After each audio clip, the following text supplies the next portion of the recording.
Olá pessoal, estamos juntos, começando aqui mais uma live nessa quinta-feira. Hoje aqui estamos em um horário um pouco diferente para conversar sobre o compliance e a sua perspectiva dentro da atividade empresarial. Daqui a pouco, o Dr. Armando Batalha Júnior, que é o meu convidado de hoje, vai estar aqui para conversarmos, para debatermos sobre esse tema. Não é você que está chegando para conversar com a gente, seja bem-vindo. Só esperando o Dr. Armando chegar, já está por aqui, para a gente iniciar a nossa conversa dessa noite, não é? E debatermos sobre esse tema tão falado nos últimos tempos, uma expressão tão usada, e nós vamos conversar junto com o Dr. Armando, que é um grande estudioso do tema e com certeza vai contribuir bastante conosco. Doutor Armando, seja bem-vindo, boa noite, é um prazer tê-lo aqui para a gente debater sobre compliance. Doutor Oswaldo Júnior, eu que lhe agradeço. Boa noite a você, boa noite a todos. Espero que todos, dá uma ajeitadazinha aqui. Espero que todos estejam bem, estejam com saúde aí nesse momento que ainda atravessamos. Mas para mim é um privilégio muito grande poder tratar com você. Você, acima de tudo, que tem difundido muito conhecimento. Esses dias eu tive a oportunidade de ver, já na parte final, uma live sua com a doutora Deise, assim como outros nomes do cenário jurídico aqui de Sergipe. Para mim é um prazer. Prazer. Doutor Armando é advogado, professor, foi vereador num curto espaço de tempo, mas fez muita coisa. Entre essas coisas foi a legislação referente ao compliance no município de Aracaju, não é isso, doutor Armando? Doutor Oswaldo, eu sempre coloquei isso lá. Tivemos nesse curto espaço de tempo e eu sempre deixei claro que estava como vereador, mas sempre carregando a veia da advocacia. Você que é um advogado militante, tive a oportunidade de fazer algumas audiências com o senhor em instância e a gente sabe o quão é difícil, o quão é dinâmica essa nossa profissão e que a gente precisa estar sempre buscando atualização e de um mercado que sempre se renova, principalmente num momento como esse de dificuldade. E foi uma experiência bacana, doutor Oswaldo, uma experiência muito boa, mas acima de tudo, esse legado que a gente conseguiu deixar lá, que foi a questão do compliance. Para mim foi de muita alegria, desde o momento eu sabia que isso teria uma repercussão muito grande, porque quem estuda o compliance, quem tem uma oportunidade de se pôr à frente do compliance, vai ver que ele não é só uma lei, mas é uma mudança, uma ruptura de cultura que a gente passou a ter desde a época da nossa colonização até hoje. Para a gente começar esse tema, doutor Armando, talvez para quem é da área da advocacia seja algo até relativamente conhecido, não conhecido profundamente, mas tem muita gente que nos acompanha que não é desse meio, do meio jurídico. Queria que o senhor começasse fazendo uma exposição para a gente do que é compliance, do que se trata. A gente tem escutado falar muito sobre essa expressão, mas o que seria compliance para quem está nos acompanhando? Então, doutor Oswaldo, e todos que nos estão acompanhando, eu comecei um trabalho de fazer uma divulgação, uma facilitação do que é o compliance. Na verdade, foi amor à primeira vista e eu decidi estudar o tema. É um tema não é tão simples, é um tema complexo, mas que eu até abro esse espaço aqui e digo para as pessoas que nos acompanham, que nos acompanharão posteriormente, que é uma grande oportunidade de renovação de trabalho, o compliance, né? E eu até fiz um vídeo no qual eu disse que quando a gente vai buscar algumas informações do compliance, sempre tem aquela fórmula, digamos, de bolo. Compliance vem do verbo to comply, que é agir em conformidade com, e eu tenho me aprofundado sobre isso. Na verdade, é muito incipiente se pensar que o compliance é tão somente você agir em conformidade com algo. Se fosse assim, a gente não teria necessidade de ter o princípio da legalidade.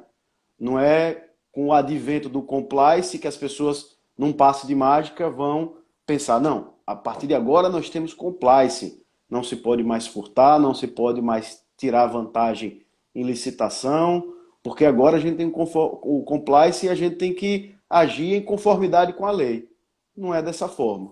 O compliance ele vai muito além, situações do cotidiano, doutor Oswaldo, que a gente vai se habituando a fazer. E a gente coloca aquela célebre expressão do brasileiro. Ah, mas todo mundo está fazendo. Não é porque todo mundo está fazendo e por ser porventura errado que você deve fazer e porque todo mundo está fazendo. Não, na verdade o compliance ele entra de linhas gerais como uma mudança de cultura. No campo civil, existe uma situação muito comum. As pessoas às vezes fazem, por exemplo, uma confissão de dívida. A pessoa faz uma confissão de dívida, não coloca duas testemunhas e depois, quando ela precisa resolver aquela questão, executar, ela chama fulano, Beltrano, vem cá, assine aqui. E acaba colocando uma assinatura atemporal para poder dar legalidade àquilo e tantas outras situações do nosso cotidiano, né? E isso vai se tomando como normal, como uma coisa usual, e não é. Então, o compliance, em linhas gerais, é uma mudança de cultura, é você se antecipar a alguns problemas. A gente tem como costume, enquanto advogado, de só atuar quando o problema já existe, né? Dificilmente a gente atua de forma preventiva. E o compliance não, o compliance permite-nos que atuemos de forma preventiva, antes daquele problema acontecer. Porque o brasileiro é aquela também expressão, só fecha a porta depois de assaltado. E compliance vem para poder mudar em linhas gerais. Então, na verdade, o que o senhor falou interessante, seria uma mudança de cultura, né? Até daquele que a gente fala do jeitinho brasileiro, né? Não, dá um jeitinho brasileiro aí para resolver essa questão.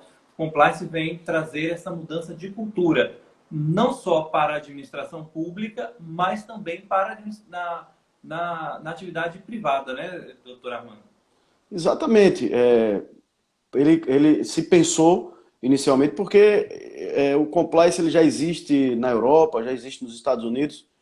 Eu até estava assistindo um filme ontem, O Homem que Derrubou a Casa Branca, né, a tradução já do português, e lá existia muito isso, a questão do FBA, da questão do FCPA, enfim, e aí a gente tem esse costume de aportuguesar algumas expressões, mas como você falou, é uma questão, assistimos perplexos, que teve como ápice a questão da Lava Jato, mas que houve uma nova mudança, uma mudança de pensamento, principalmente jurídica, lá na ação penal 470, aquela que julgou o mensalão. Como sua área é uma área empresarial, e você há de convir e sabe disso, que passou a se ter uma ampliação muito grande dos leques de punição para as pessoas jurídicas. Né? Se antes a gente estava acostumado com a punição no campo administrativo, tributário, ou até mesmo no campo ambiental, esse leque foi ampliado muito grande. É preciso que os empresários, as pessoas se atentem que o fato de até uma conduta omissiva, aquela que você não age diretamente, você pode ser punido. Condutas que elas nem mesmo sabem em relação àquilo. Uma compra de um aparelho celular, né, que você compra ali com a pessoa, um revendedor, e condutas que vão sendo colocadas no cotidiano que você pensa que não pode ser responsabilizado, você pode. E o compliance ele entra exatamente para poder dar essa antecipação do problema. Exatamente. Essa semana nós conversamos entre as lives, e estou trazendo isso, sobre uma decisão recente do Supremo Tribunal Federal, criminalizando a questão da dívida de ICMS, Sim. e tudo isso também está configurado dentro dessa organização, porque foi o que o senhor falou. E hoje, nesse tempo que nós estamos vivendo, mais do que nunca, as empresas, seja ela pequena, grande, ela precisa pensar de forma preventiva, não é? Não deixar o problema bater a porta para depois procurar um advogado, enfim, para tentar solucionar o seu problema. Então, o compliance ele tem, e talvez o senhor tenha estudado isso, o senhor deve saber, por isso é uma disciplina complexa, porque eu entendo que é muito mais difícil você prevenir um problema, detectar os problemas, do que, obviamente, o resultado é muito mais eficiente, mas você tem que ter muito mais conhecimento, mais qualificação para você conseguir mapear aquela realidade empresarial e colocar ali dentro da linha da legalidade, em todos os aspectos, seja ambiental, seja tributário, trabalhista. Então, é um desafio e também uma oportunidade, aí falando aos advogados, que surge também para toda a classe da advocacia e uma necessidade, e falo especificamente nesse tempo que agora surge para todos nós, inesperadamente, fugindo ao controle de todos nós, em que muitas empresas, todos nós, vamos sofrer algum impacto financeiro, econômico, e essas questões elas podem também ajudar a reduzir esses impactos, além das próprias questões, as sanções que pode ser evitado com um compliance bem feito, né, doutor Armando? Isso mesmo, doutor Oswaldo. Você conseguiu assim fazer um resumo muito pertinente do compliance. Eu sei que para o empresário, porque ser empresário em nosso país hoje com essa carga tributária imensa, com tudo isso que é despiciando trazer aqui. Claro que o empresário acaba pensando, poxa, mas é mais um custo que nós vamos ter com isso, tal. É isso, porque a atividade do empresário é uma atividade de risco. Você vai no Código Civil, tem lá discriminado que é uma atividade de risco, né? As pessoas às vezes criticam os empresários, mas eles assumem esses riscos. O empresário faturou ao final do ano, sei lá, 3 milhões ao ano. Eu recebo, sei lá, hipoteticamente 5 mil ao mês. Mas você não enfrentou o risco que ele enfrentou de quebrar, e como muitos acabam quebrando. Enfim, e o compliance ele entra para evitar tanto também a parte de você responder a um processo criminal, civil, mas também, doutor Oswaldo, e todos que nos acompanham, eu posso aqui trazer também como um estudioso e aprendiz do compliance, porque todo dia é um aprendizado novo e que Deus permita que a gente nunca ache que sabe de alguma coisa. Porque no dia que a gente pensar que sabe de alguma coisa, a gente estagnou e a gente não aprende mais nada. Mas até nas atividades financeiras, doutor Oswaldo, eu tenho estudado também sobre a questão das ações, mercado financeiro. Tivemos aí recente 3 casos no mercado financeiro do IRBR, Instituto de Resseguro do Brasil, Qualicorp, e tivemos algumas ações também da Via Varejo. Isso aí para eu ser bem sucinto. Por conta da ausência do compliance, de algumas atitudes feitas por essas empresas, por seus dirigentes, houve uma perda muito grande dos seus acionistas. Então, o que é que eu quero dizer com isso? É que o compliance ele vai nessa cultura. E às vezes esses acionistas, essas pessoas que investiram nessas empresas, por conta de uma orientação correta desses gestores, acabaram tendo uma perda financeira muito grande. Ou seja, o compliance ele tem uma abrangência assim, é algo hércules mesmo, não é mais um custo que é colocado ao empresário. Eu tenho certeza que isso ainda é novo, mas que vai vingar. É uma semente que está sendo plantada, não é de um dia para a noite. Quando nós fizemos a defesa do projeto lá na Câmara, eu até usei uma expressão lá, um comparativo. É como você querer fazer a volta de um transatlântico no meio de um oceano. A pessoa que está à frente lá do transatlântico, ela sabe que vai, algum momento que vai fazer a curva. Mas até que efetivamente seja feita essa curva, isso leva um tempinho. Uma questão com relação, por exemplo, no município de Aracaju, não só a organização do compliance. O que isso implica nessa legislação? O que ela impõe ao empresário na prática? Perguntou sobre em relação ao impacto da legislação aqui em Aracaju. Ainda ontem eu conversei com o doutor Fernando Madruga, que é procurador municipal, e ele me falou até que foi feita uma legislação posterior para poder adequar a gestão à lei do compliance. Mas, em suma, hoje ela está em plena vigência, não é? É claro que hoje nós estamos vivendo uma pandemia, o município de Aracaju, assim como outros municípios, estão contratando por dispensa de licitação, muito embora eu penso que mesmo com a dispensa de licitação, deveria ser exigido das empresas que fossem contratadas, que tivessem um programa de integridade. Nesse ponto, eu até fiz uma crítica essa semana de uma postagem em relação à gestão, não é? Porque a lei ela está em pleno vigor, ela está valendo. Mas a gestão em Aracaju, ela deixou a desejar porque, primeiro, não colocou ainda um profissional capacitado para fazer essa análise dos contratos. Existiu até o pessoal lá, o coordenador de licitações, fez uma consulta ao procurador do município, doutor Fernando Madruga, para que ele dissesse o alcance da legislação. O doutor Fernando Madruga fez um parecer assim muito objetivo e explicativo de que a lei ela é constitucional e todos aqueles contratos que fossem ofertados com o município de Aracaju deveria ser cobrado dos contratados que tivessem um programa de integridade, mas ainda não foi designado um órgão. Precisa que a gestão, o prefeito, coloque um órgão ali, seja no setor de licitações, que tenha um local próprio que faça essa averiguação. Então, a lei ela está em vigência, a questão de aparato técnico, o município de Aracaju ainda não pôde realmente colocar ela na sua amplitude.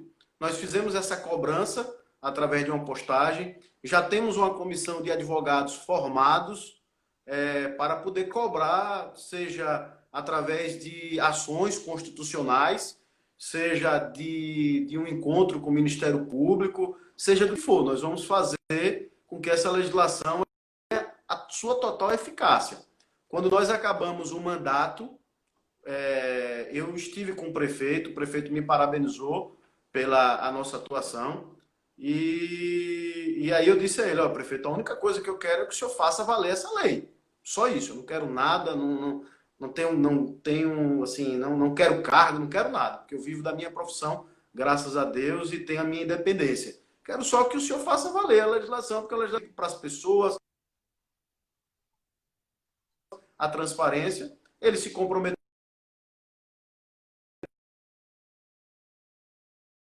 o município falhou, e assim, não estou aqui fazendo pré-julgamento nenhum, não é pré-julgamento, mas se essa lei do compliance já tivesse com toda a sua amplitude, com a sua execução, com a sua cobrança no setor responsável, problemas como esse que nós tivemos aí, veja, ainda é incipiente, ainda está na fase inquisitorial, mas isso teria evitado, porque o compliance, como nós conversamos no começo, o compliance está aí para evitar exatamente esses tipos de questionamentos. Não é um afastamento, como houve o afastamento de uma pessoa voltado lá para o setor de coordenação das licitações, mas o município precisa se adequar. Ainda está atrasado. O Nordeste foi a primeira capital do Nordeste a implantar o compliance. Eu ouvi algo que em Lagarto, aqui em Aracaju, a Câmara aprovou, falta a prefeita sancionar, lá a prefeita de Lagarto, e alguns outros municípios aí, mas que eu tenha conhecimento ainda é a primeira capital do Nordeste. Que as pessoas têm uma dificuldade de mudança, né? Eu sou da teoria de Chico Buarque. Eu tenho medo que as coisas nunca mudem. Eu acho que o maior medo é dessas coisas. Eu queria fazer aqui mandar uma mensagem especial, doutor Oswaldo, me permita, para minha namorada, está se recuperando do Covid, está internada, está acompanhando essa live e assim como ela, outras pessoas que estão recuperando nesse momento difícil, que Deus possa estar com todas elas aqui. Agradecer a presença aí, que está lá, tadinha, sozinha, isolada, e esse momento difícil, mas tenho certeza que vai passar. Com certeza. E aí, nosso cumprimentando a namorada do Dr. Armando, todas as pessoas que, infelizmente, estão sendo com essa doença inesperada. Nossa solidariedade a todas essas pessoas. Doutor Armando, a empresa, quando a gente falou no início, o compliance ele abrange diversas áreas, né? Então, uma empresa, a gente pode pensar assim, que o compliance seria voltado simplesmente para grandes empresas, grandes empreendimentos, ou qualquer empreendimento deveria utilizar de alguma forma desse instrumento? Não, muito pelo contrário. Todas as empresas, claro que quando a gente pensa no compliance, a gente pensa em relação a esses acordos de leniência, e aí grandes empresas como a Odebrecht e tantas outras que tiveram benefícios legais por implantar o compliance, e a gente pode ter uma ideia equivocada de o compliance só ser passível para essas grandes empresas. Muito pelo contrário, mas as pequenas empresas, as empresas que estão começando, porque como eu disse, é uma reincorporação de cultura. Não torna claro aquele produto que você está vendendo, ofertando para o consumidor, você está incorrendo em algum tipo de problema do compliance. Então, não quer dizer que você vai ter um custo muito grande de implementar um compliance. O compliance ele pode ser um compliance simples, pode ser um compliance mais restrito, como ele também pode abranger assim uma série de situações, como a implantação do canal de denúncias e tantas outras coisas. Ele vai depender do gosto da pessoa e da formatação que você queira adequar. Mas o principal é que dê início, que você possa ter essa cultura implementada.